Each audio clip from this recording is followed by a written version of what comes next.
asalaamaaleykum maa ngi leen di remercier waa Asfiya yi ci visite bi vraiment on est très honoré ñun ñëpp équipe Eau Royal bi yëpp pour recevoir leen fii ci suñu siège ñu ngi nekk fii wetu aéroport foofu fii la suñu dépôt principal nekk donc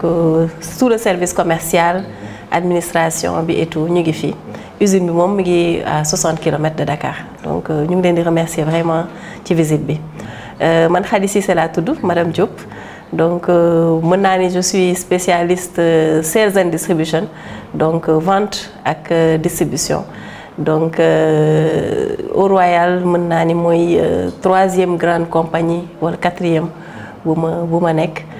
sama spécialité vente la ak distribution avant may ñëw fii maa ngi woon ci ay multinationales mën naa ci citer le deuxième opérateur de téléphonie mobile au Sénégal. Également benn multinationale bu nekk toujours dans les télécoms donc à l'étranger donc couvrir plusieurs pays aussi au niveau de l'Afrique mais biñ ma oowee ci aventure Eau Royal bi en 2016 dama bàyyi lépp ñëw voilà pour contribuer si donc muy aventure bu exaltante parce que avant may nekk Eau Royal maa ngi woon mën naa ne dans les services te Eau Royal c'est une industrie muy milieu bu différent milieu boo xamante ne bon disons pour jigéen quelquefois c'est un peu hostile parce que c'est un milieu très masculin mais aussi muy challenge boo xamante ne ak défi boo xamante ne bëggoon naa ñu relever ko ensemble ici au niveau du Sénégal donc le tissu industriel souvent est assez faible et je voulais que aussi Eau Royal apporter contribution am ci loolu. Et depuis 7 ans donc ñu ngi fii sur le marché di def eau minérale d'abord sous un seul format donc foog naa bouteille bu ndaw bi moom la nit ñi gën a xam et petit à petit donc pendant ces 7 années on n'est pas resté juste ci benn format léegi am nañu 5 formats de bu ndaw bi jusqu'à bu mag a mag bi nga xamante ne mooy dugg ci machine yi voilà ñuy couvrir marché bi. Di def suñu kéemtalaay kattan aussi pour apporter notre contribution et notre pierre à l'édifice en fait de voilà tout ce qui est eau minérale et eau en bouteille au Sénégal qui n'est plus un luxe mais qui fait partie du mode de vie maintenant des Sénégalais. Investissement ci ndox moom je pense que c'est un besoin vital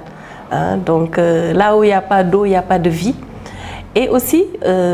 disons commercialement muy un besoin boo xamante ne ñun on l'a observé comme étant une nécessité et comme je disais tout à l'heure c'est entré dans le mode de vie des Sénégalais maintenant. Disons que ñun bi ñuy créer déjà cette petite bouteille de 33 centilitres on a été les premiers à le lancer sur le marché sénégalais. Avant ça n'existait pas. La seule alternative en fait que les gens avaient avant c'était les sachets d'eau. Ñun dañu indi suñu contribution ba nga xamante ne les gens amoon nañ alternative par rapport au sachet d'eau alternative en termes de qualité et en termes de commodité. Imaginez yow ngay naan sachet d'eau tey jii boo ko jeexalul tamit da nga koy téye boo ko téyee tamit après boo ko soxlaatul da nga koy tuur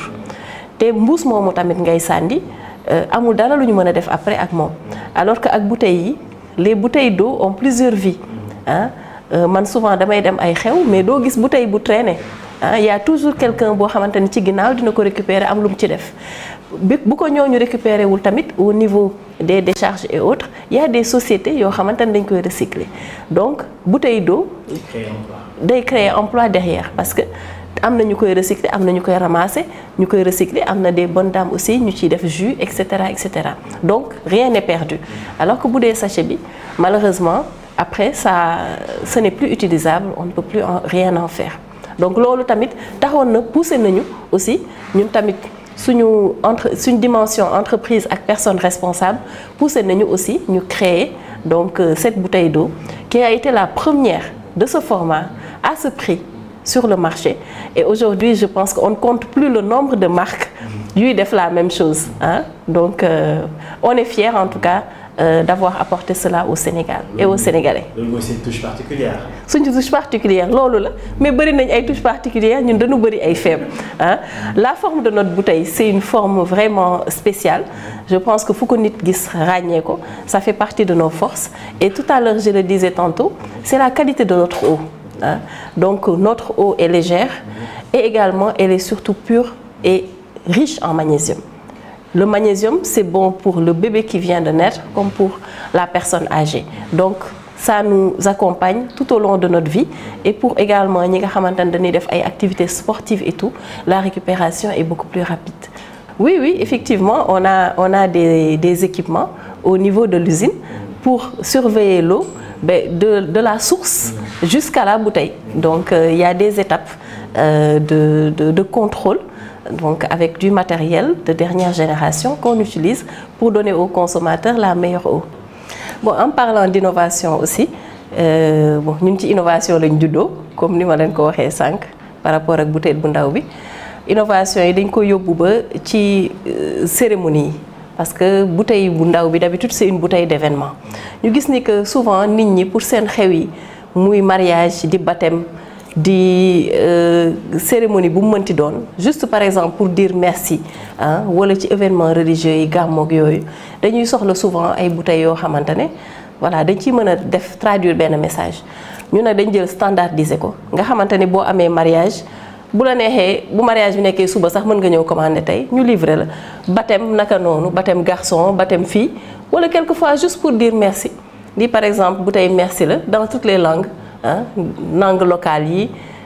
ak langue européenne yi et tout ça. Donc tout ça en fait pour être vraiment plus proche du consommateur hein ba nga xamante ne besoin am lu mu sew lu mu précis dañ ciy jéem a collé wu. Bon nu ñuy allier vie familiale vie professionnelle bon souvent nag moom day xaw a compliqué tuuti mais tout est une question d'organisation. Tout est une question d'organisation. Je pense que boo nekkee manager ci bureau bi il faut kër ga tamit nga nekk fa manager